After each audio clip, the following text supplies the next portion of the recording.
દુવાગપુરા જિલ્લા પંચાયત માટે જાંબોઈ ખાતે ભાજપની જનસભા યોજાઈ। આગામી ચૂંટણીઓના પડઘમ વચ્ચે રાજકીય ગરમાવો તેજ બન્યો છે। તાજેતરમાં દુવાગપુરા જિલ્લા પંચાયત બેઠક માટે ભાજપ દ્વારા ઝઘડિયા તાલુકાના જાંબોઈ ખાતે એક જંગી જાહેર જનસભાનું આયોજન કરવામાં આવ્યું હતું। સ્થાનિક ધારાસભ્યની અધ્યક્ષતામાં યોજાયેલી આ સભામાં ભાજપના દિગ્ગજ નેતાઓ અને કાર્યકરો મોટી સંખ્યામાં ઉપસ્થિત રહ્યા હતા। ચૂંટણીનો પ્રચાર વેગવંતો બનાવવા માટે ભાજપ દ્વારા જાંબોઈ ગામે શક્તિ પ્રદર્શન સમાન જાહેર સભા યોજાઈ હતી।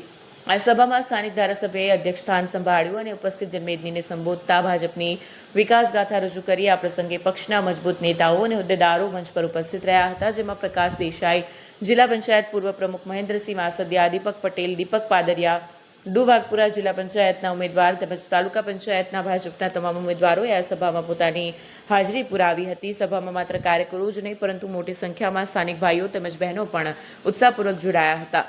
વક્તાઓએ કેન્દ્ર અને રાજ્ય સરકારની લોક કલ્યાણકારી યોજનાઓ વિશે વાત કરી। આગામી સમયમાં ભાજપના ઉમેદવારોને જંગી બહુમતીથી વિજયી બનાવવા આહવાન કર્યું હતું। જાંબોઈ ખાતે યોજાયેલી આ સભાએ રાજકીય માહોલને વધુ ગરમાવ્યો છે અને કાર્યક્રમમાં નવો જોમ પૂર્યો છે।